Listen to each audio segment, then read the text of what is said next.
পৃথিবীর বহু যুদ্ধ মাটিতে শুরু হলেও শেষ হয়েছে সমুদ্রে, আর সমুদ্রের তলদেশে পৃথিবীর সবচেয়ে ভয়ঙ্কর ও নিঃশব্দ অস্ত্র হিসেবে চিহ্নিত পারমাণবিক সাবমেরিনগুলো যেন এক একটা ভাসমান আতঙ্ক। সম্প্রতি সাবেক রুশ প্রেসিডেন্ট দিমিত্রি মেদভেদেবের মন্তব্যে চটে গিয়ে মার্কিন প্রেসিডেন্ট ডোনাল্ড ট্রাম্প দুটি পারমাণবিক সাবমেরিন রাশিয়ার সীমান্তের কাছে সরিয়ে নেওয়ার নির্দেশনা দিয়েছেন। প্রশ্ন উঠেছে, এই নিঃশব্দ যুদ্ধক্ষেত্রে কে এগিয়ে, যুক্তরাষ্ট্র নাকি রাশিয়া?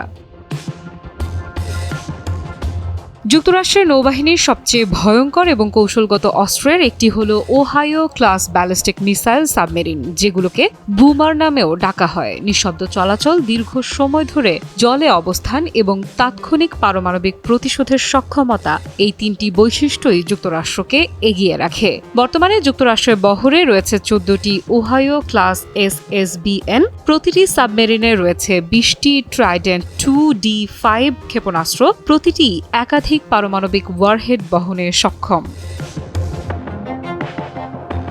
আক্রমণাত্মক সাবমেরিনেও যুক্তরাষ্ট্র পিছিয়ে নেই।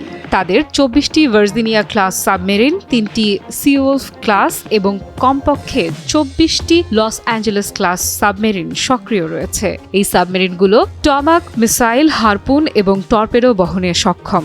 সিওলফ ক্লাস সাবমেরিনগুলো ডিপ ওশান হান্টার হিসেবে পরিচিত শত্রুর সাবমেরিন বা যুদ্ধ জাহাজকে শনাক্ত করে নিঃশব্দে ধ্বংস করতে পারদর্শী। সব মিলিয়ে যুক্তরাষ্ট্রের সাবমেরিন বহরের সক্রিয় ইউনিট কমপক্ষে 51টি এবং এর সবগুলোই নিউক্লিয়ার পাওয়ার্ড, অর্থাৎ এটি তেলের ওপর নির্ভরশীল নয়, টানা মাসের পর মাস সমুদ্রের তলায় থেকে অভিযান চালাতে পারে।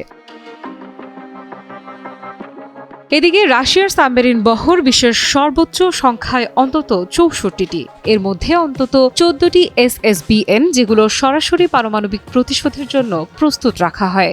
সবচেয়ে আধুনিক ব্যালিস্টিক সাবমেরিন হল বোরেই ক্লাস। এখন পর্যন্ত 8টি বোরেই সাবমেরিন সক্রিয় রয়েছে। এগুলো বহন করতে পারে 16টি বুলাভা ক্ষেপণাস্ত্র, প্রতিটি আবার একাধিক পারমাণবিক ওয়ারহেডে সজ্জিত। তবে রাশিয়ার সবচেয়ে ভয়ঙ্কর গেম চেঞ্জার হতে পারে ইয়াসেন ক্লাস অ্যাটাক সাবমেরিন। এটি আকারে তুলনামূলক ছোট হলেও এতে রয়েছে দূরপাল্লার ক্যালিবার এবং P-800 অনিক্স ক্ষেপণাস্ত্র।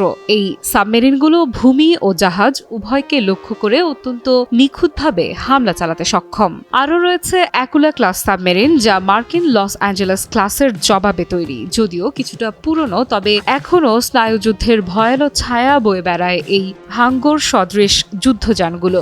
রাশিয়ার একটি অনন্য বৈশিষ্ট্য হল তাদের মাল্টিফ্রন্ট সাবমেরিন মোতায়েন। আর্কটিক, প্যাসিফিক ও আটলান্টিক 3 ভাগেই মোতায়েন রয়েছে রুশ সাবমেরিন। এছাড়া ডেড হ্যান্ড বা পারমাণবিক প্রতিশোধের স্বয়ংক্রিয় ব্যবস্থার হুমকি আজও আতঙ্ক ছড়ায়। তাহলে প্রশ্ন হচ্ছে, কে এগিয়ে?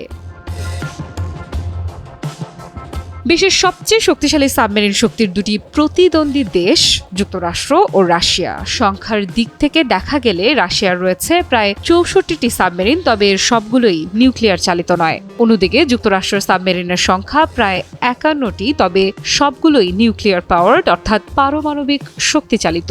দুই দেশের ব্যালিস্টিক সাবমেরিনের সংখ্যাও সমান, উভয়েরই রয়েছে 14টি করে। যুক্তরাষ্ট্র ব্যবহার করে ওহাইও ক্লাস সাবমেরিন, যেখানে রাশিয়া মোতায়েন করেছে বোরে ও ডেল্টা ক্লাসের সাবমেরিন। আক্রমণাত্মক সাবমেরিন বা SSN এর ক্ষেত্রেও রয়েছে ভিন্নতা।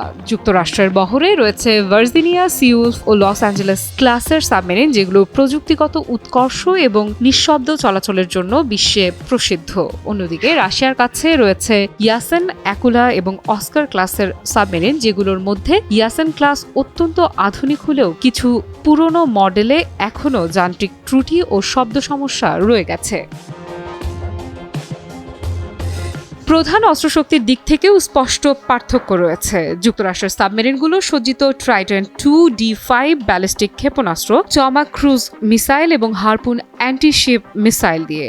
রাশিয়ার অস্ত্রভাণ্ডারে রয়েছে Bulava ballistic missile, Kalibr cruise missile এবং অনিক্স অ্যান্টিশিপ মিসাইল। সব মিলিয়ে প্রযুক্তি, নিঃশব্দতা এবং অপারেশনাল সক্ষমতার দিক থেকে যুক্তরাষ্ট্র কিছুটা এগিয়ে থাকলেও রাশিয়া সংখ্যায় ও আগ্রাসী সক্ষমতায় পিছিয়ে নেই। উভয়েরই সাবমেরিন বহর পারমাণবিক সংঘাতের সম্ভাব্যতা ও সামরিক ভারসাম্যে গুরুত্বপূর্ণ ভূমিকা রাখে। বসুন্ধরা টিস্যু, অশুদ্ধতার বিরুদ্ধে এক বিন্দুও ছাড় নয়।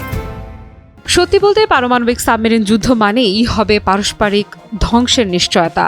কার প্রযুক্তি একটু আধুনিক, কার ক্ষেপণাস্ত্র একটু বেশি, তা হয়তো টেকনিক্যাল দিক দিয়ে বিচার করা যায়, কিন্তু বাস্তবতা হলো এই যুদ্ধ শুরু হলে কেউ জিতবে না, উভয় পক্ষই ধ্বংস হয়ে যাবে। তবে কৌশলগত অবস্থানে প্রতিক্রিয়ার গতি, প্রযুক্তি নির্ভরযোগ্যতা ও গোয়েন্দা সক্ষমতায় যুক্তরাষ্ট্র সামান্য এগিয়ে রয়েছে। অন্যদিকে রাশিয়া সংখ্যায় এবং আঞ্চলিক তৎপরতায় এক বিশাল ছায়া ফেলে রেখেছে। তাই প্রশ্নটা এখন আর কার শক্তি বেশি নয়, প্রশ্নটা হলো এই শক্তি কতদিন নিয়ন্ত্রণে রাখা যাবে। আফরিদা ইফরাত, নিউজ 24।